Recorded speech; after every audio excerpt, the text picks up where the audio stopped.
काका एक चॉकलेट द्या ना. कुठलं हे हवंय का? एक चॉकलेट द्या.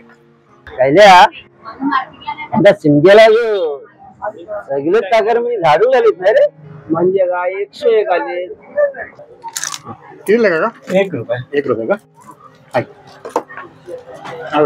चला येतो.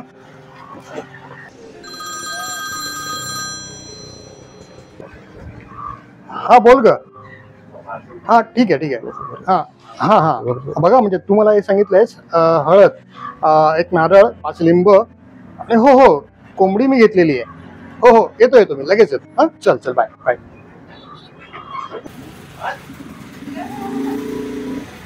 काय पाटला नू काय कधी आलो? परवा चालू आहे. काय हो काय नारळ कोंबड लिंबू काय कोणाची भारी उडवता? बारी बारी म्हणजे करणी कारस्थानी ना. आणि परव्यादा काय रे कोणाचं वाटोळ करणी कारस्थानी करून मी माझं कसं भलं करून घेऊ शकतो. किती आपण बुरसटलेले विचारायचे आहोत. ह्या कोकणाने ना भारताला 6 भारतरत्न दिलेत. किती? 6 भारतरत्न माहितीये तुम्हाला? हे काय करणी कारस्थानं करून दिलेत का पुढे? आणि आपल्या कोकणामध्ये एवढं सामर्थ्य आहे त्या पर्यटनाच्या जोरावरती अख्खं राज्य पोषू शकतो. जेव्हा देशामध्ये आत्महत्या होतात ना शेतकऱ्यांच्या, तेव्हा ह्या कोकणामध्ये एकही आत्महत्या कर्जबाजारीपणामुळे होत नाही.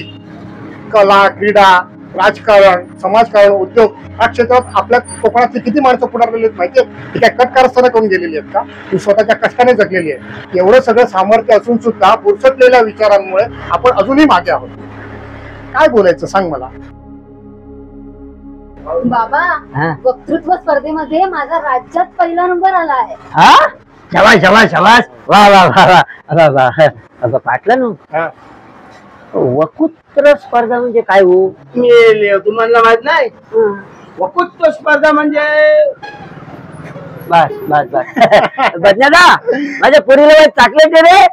आणि मला विमल. अभिनंदन बाळा. थँक्यू काका. असू दे असू दे असू दे.